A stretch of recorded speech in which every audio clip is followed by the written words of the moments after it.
Assalamualaikum warahmatullahi wabarakatuh. Perkenalkan, saya Fatia Mutiara Gusni dengan NPM 2308260154 dengan remediasi blok kardiologi.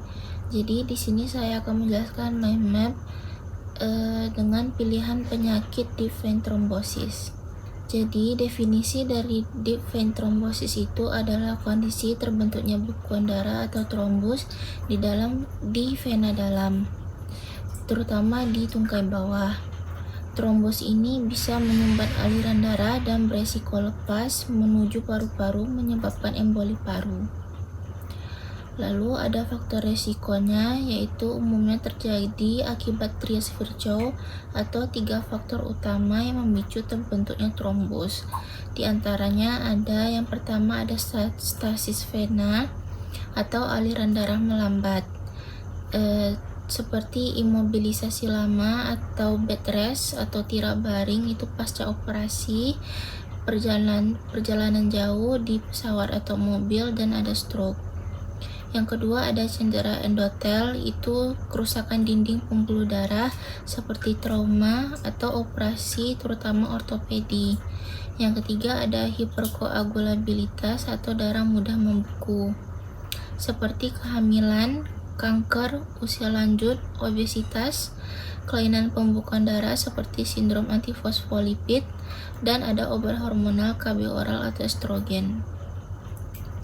Lalu untuk etiologinya bisa berasal dari cedera pembuluh darah seperti trauma pembedahan.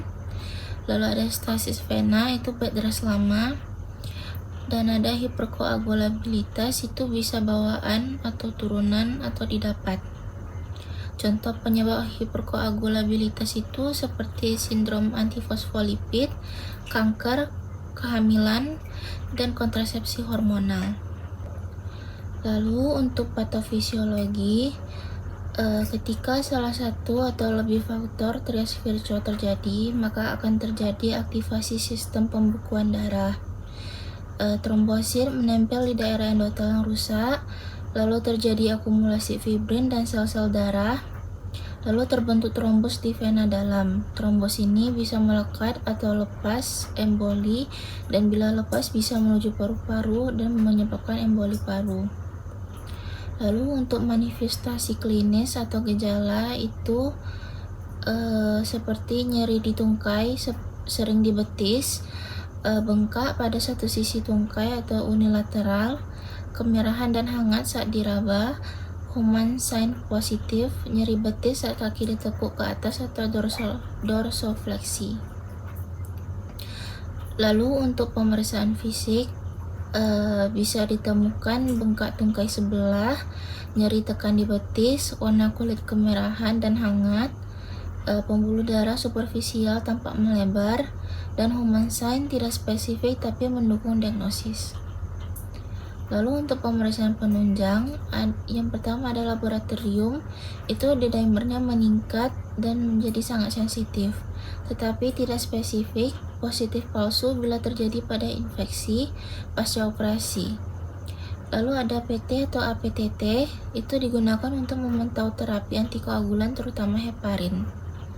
Lalu ada imaging, itu Doppler USG vena, pilihan pertama karena cepat dan non-invasif. Venografi standar emas tapi jarang digunakan karena invasif. Lalu ada CT atau MR venografi, itu digunakan untuk trombus di daerah pelvis atau kasus tertentu. Lalu ada tata laksana atau pengobatan. Yang pertama ada pengobatan farmakologi seperti antikoagulan, itu ada heparin, bekerja cepat dan digunakan awal. Lalu ada warfarin, itu digunakan untuk pemeliharaan jangka panjang. Pemeriksaan non farmakologinya ada kompresi elastis, itu untuk mencegah pembengkakan dan komplikasi. Lalu ada mobilisasi dini, itu mencegah stasis darah, dan ada elevasi tungkai, itu untuk mengurangi pembengkakan.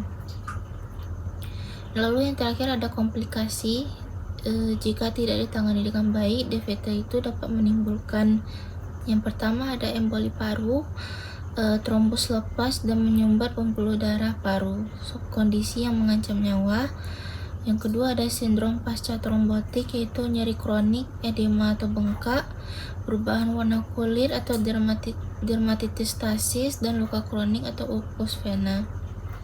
Dan yang terakhir ada insufisiensi vena kronis, itu kegagalan sistem vena mengalirkan darah kembali ke jantung dengan baik. Sekian dari saya, mohon maaf apabila ada kesalahan.